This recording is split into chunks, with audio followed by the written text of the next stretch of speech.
هذا الرجل هو ما تبقى في أواخر القدور الموجودة في بيوت الناس، يجمعه من هناك ثم يأتي ويحميه ويفطر عليه. والله عجيب. عدد طلاب المدرسة حوالي 1000. يقول لي الدكتور هنا توجد وحدات أخرى سكنية وتريد تزورها؟ قلت أكيد، ودنا نشوف هؤلاء كيف يعيشون.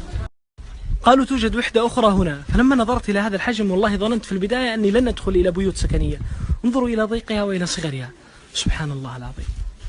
وهذه وحدة ثالثة على امتداد شارع المدرسة.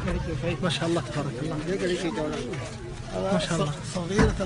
صغير التلاميذ، صغار التلاميذ. هذه غرفتهم، وكل كيس من هذه الأكياس عبارة عن دولاب مصغر فيه أغراض كل طالب جاء من بلده إلى هنا لكي يسكن ويدرس ويتعلم القرآن. والله وبالله وتالله قسما بمن أحل القسم أني عددت هذه الأكياس الموجودة هنا كيسا كيسا فبلغت 90 كيسا. 90 طالبا في غرفة كهذه، لا أدري كيف يجتمعون، كيف ينامون، كيف يأكلون، كيف يشربون، كيف يستطيعون أن يعيشوا حياتهم. لا إله إلا. أفخم حقيبة رأيتها هذه الحقيبة، وعامة الحقائب الأخرى هي عبارة عن أكياس الدقيق وأكياس الرز والخيش. لا يوجد أثر هنا لأي كهرباء أبدا، بل خشب فوقه زنك، ويجعلون بعضه مدسات يدسون فيها بسطهم، والمكيفات فتحاتها فارغة. وهذا عندهم مكيف ونافذة في نفس الوقت، والباب عندهم ليس له أي شيء، شوف مفتوح فورا، مجرد أن يدفع فيفتح. وهذه وحدة نطل عليها إطلالة عابرة. ما شاء الله لا قوة إلا بالله. والله نحن المحرومون وليسوا هم. سبحان الله، هنيئا لكم. أنا استحي من الشيخ، يبغاني أدخل كل غرفة وأصورها، لكن والله العظيم يعني لا جديد سوى ما رأيته. نسأل الله اللطف والعون لهم. ادعوا لهم يا جماعة. الظالمين لهم عذاب أليم، الظالمين مشركين مما كسبوا وهو واقع بهم، الذين آمنوا وعملوا الصالحات في روضات الجنات.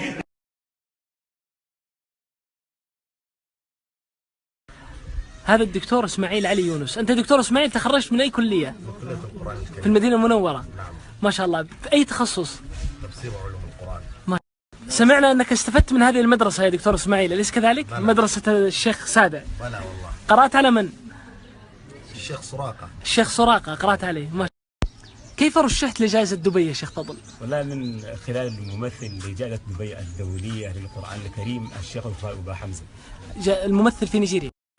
كيف ترشحت دكتور إسماعيل لجائزة الملك عبد العزيز الدولية؟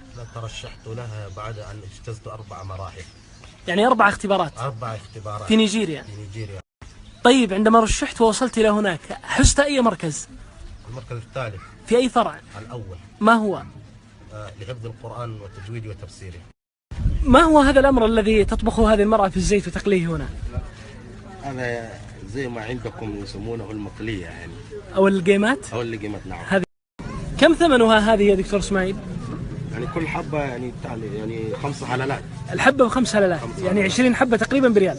20 تقريبا هذه المرأة تضعه ثم تضع عليه من هذه البهارات الحارة حتى يأكلونها ويطعمونها.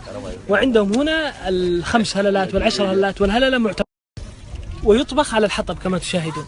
هذا هو الإناء الذي يطبخ عليه، وهذه هي.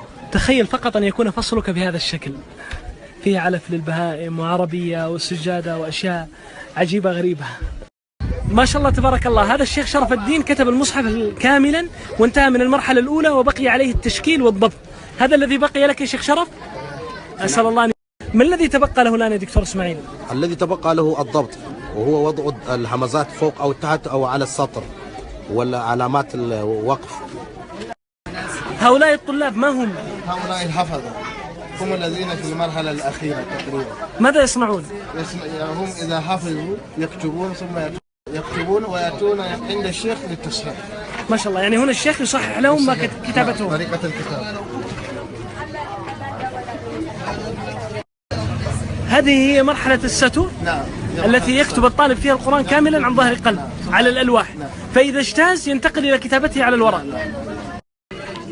الأساتذة يضعون الأوراق للامتحانات خلف بعضها، هنا يضعون الألواح فوق بعضها، ثم يأتي الطالب هذا فيصحح له الأستاذ ما كتبه في هذا المكان. الله أكبر، والله إن هذا أعتبره من إعجاز القرآن. هؤلاء الطلاب والمشايخ لا يعرفون شيئا عن العربية، ولكنهم مع ذلك يعرفون الأخطاء الموجودة. والله لو اختفت جميع المصاحف عن وجه الأرض والله لأملينا القرآن من قلوبنا. الله أكبر، من صدوركم، بل هو آيات بينات في صدور الذين أوتوا العلم. وليا إدغام تردهن لا يجدون وليا ولا نصيرا. ثم أورثنا الكتاب الذين اصطفينا من عبادنا. ماذا تقول دكتور إسماعيل؟ أنا أثناء التصحيح يحدد له المتشابهات، مثلا يقول هذا هم 5 في القرآن أو 6 أو 3، يحدد له الموصول والمقطوع. يعني الأستاذ هنا يحدد له الموصول والمقطوع. نعم. طيب يا شيخ فضل، أينما كم مرة وردت موصولة وكم مرة وردت مقطوعة في القرآن الكريم؟ طيب أينما وردت الموصولة في 4 مواضع وبقية المواضع مقطوعة. مواضع الموصولة فأينما تولوا فثم وجه الله. 1. أينما تكونوا يدرككم الموت ولو كنتم في بروج مشيدة. 2. أينما يوجهه لا يأتي بخير. 3. أينما ما هو الاصطلاح الذي يطلقونه على هذا؟ الخرج. الخرج، هكذا سمعتموه. نعم. ولا تعرف سبب التسمية. نعم. ولكن هذا له أصل عن المغاربة. عن المغاربة. ما شاء الله. هكذا يبرون السن القلم أو سن اللوح، يبرونه بشيء مثل الموس، يبريه به هكذا وهذا تحت. هذا الخط جميل ما شاء الله تبارك الله في هذا اللوح. إيه صح، هذا خط جميل. لمن هذا اللوح؟ من هذا لأحد البنات. ما شاء الله تبارك الله. من طالبات المدرسة. ما شاء الله عليك. ولو كنا النساء كمن رأينا لفضلت النساء على الرجال.